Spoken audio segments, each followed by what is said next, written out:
आज हम बात करने वाले हैं इन्फ्लुएंजा के बारे में। इन्फ्लुएंजा यानी कि फ्लू क्या होता है, फ्लू क्या इसके सिम्टम्स हो सकते हैं, इन्फ्लुएंजा का कारण क्या होता है। सबसे पहले बात करते हैं इन्फ्लुएंजा के क्या लक्षण हो सकते हैं। कोल्ड, कफ, रनिंग नोज हो सकती है, बहुत फ्रीक्वेंट स्नीजिंग हो सकती है, आपको फीवर हो सकता है। Hello everyone, welcome to our channel doctor Rekha Saroha DRS homeopathy. आज हम बात करने वाले हैं इन्फ्लुएंजा के बारे में। इन्फ्लुएंजा यानी कि फ्लू क्या होता है, फ्लू क्या इसके सिम्टम्स हो सकते हैं, किन लक्षणों की पहचान करके आप पता कर सकते हैं कि आपको भी फ्लू या इन्फ्लुएंजा तो नहीं है। इन्फ्लुएंजा का कारण क्या होता है और अगर किसी को हो जाता है तो उसका कैसे हम ट्रीटमेंट कर सकते हैं, कैसे उसकी रोकथाम कर सकते हैं और कैसे उसका ट्रीटमेंट कर सकते हैं। सबसे पहले हम बात करेंगे इन्फ्लुएंजा। इन्फ्लुएंजा यानी कि फ्लू ये एक वायरल इन्फेक्शन होता है, कंटेजियस होता है। कंटेजियस मतलब एक दूसरे से बहुत ही आसानी से फैलता है। कैसे फैलता है ये? आप किसी भी इन्फेक्टेड आदमी के संपर्क में अगर आते हैं तो उसके स्नीज करने से, खांसने से डायरेक्टली हवा के थ्रू, ये ड्रॉपलेट इन्फेक्शन के थ्रू फैल सकता है। इन्फेक्टेड पर्सन के टच किए हुए सरफेस को टच करने से फैल सकता है। तो इस तरीके से इन्फ्लुएंजा का जो संक्रमण होता है या इन्फेक्शन होता है स्प्रेड करता है। इन्फ्लुएंजा यानी फ्लू यानी कोल्ड रिलेटेड सिम्टम, तो ये मेनली इन्वॉल्व करता है हमारी नोज को,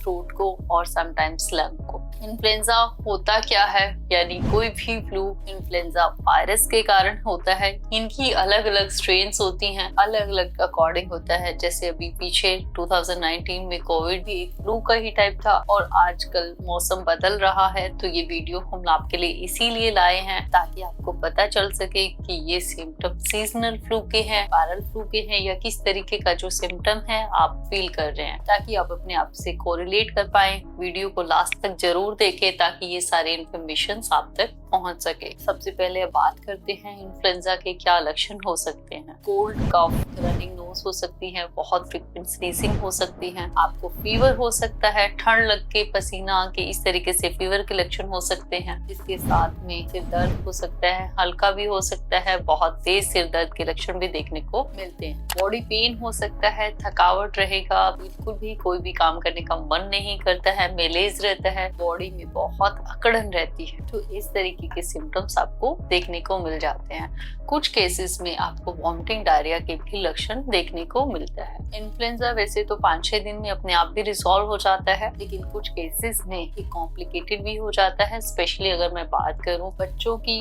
बड़ों की या प्रेग्नेंट लेडीज या ऐसे लोग जिनका इम्यून सिस्टम बहुत ही ज्यादा वीक रहता है या कोई वो हैवी किसी मेडिसिन में है, लाइक कैंसर पेशेंट्स है या अदर ऑटो इम्यून डिसऑर्डर्स पे जो पेशेंट्स रहते हैं, उनके लिए कॉम्प्लिकेटेड भी हो सकता है। ये आपको सीवियर लंग इन्फेक्शंस ले जा सकता है, तो ये आपके लिए कॉम्प्लिकेटेड हो सकता है। इन्फ्लुएंजा की रोकथाम करने के लिए सबसे इम्पोर्टेंट यही होता है कि अगर किसी को फ्लू है तो डिस्टेंस मेंटेन करें, आइसोलेटेड रहें, ज्यादा से ज्यादा बॉडी को हाइड्रेट रखें। एंड जब सीजनल फ्लू का टाइम होता है तो आप इन सब चीजों का एहतियात बरतें, आप अपने आप का केयर करें। अगर मेडिसिन की अगर बात करूं तो छोटे बच्चों को आप एनुअली जो वैक्सीन दिलवा सकते हैं ताकि आप फ्लू से प्रोटेक्ट कर सके। बहुत सारे फ्लू जो वायरस होता है उनके अगेंस्ट बहुत सारी वैक्सीन होती हैं। इसके साथ अगर होम्योपैथी की बात करूं, होम्योपैथिक ट्रीटमेंट की जब भी हम बात करते हैं रिगार्डिंग फ्लू या इन्फ्लुएंजा, तो होम्योपैथी में ऐसी बहुत सारी मेडिसिन होती हैं। इन्फ्लुएंजिनम है, जेलसीमियम है, यूपिटोरियम है, आर्सेनिक अल्बम है, एलियम सीपा, एकोनाइट है। ये बहुत ही अच्छा रिजल्ट लेके आती हैं। अगर आपको फ्लू है,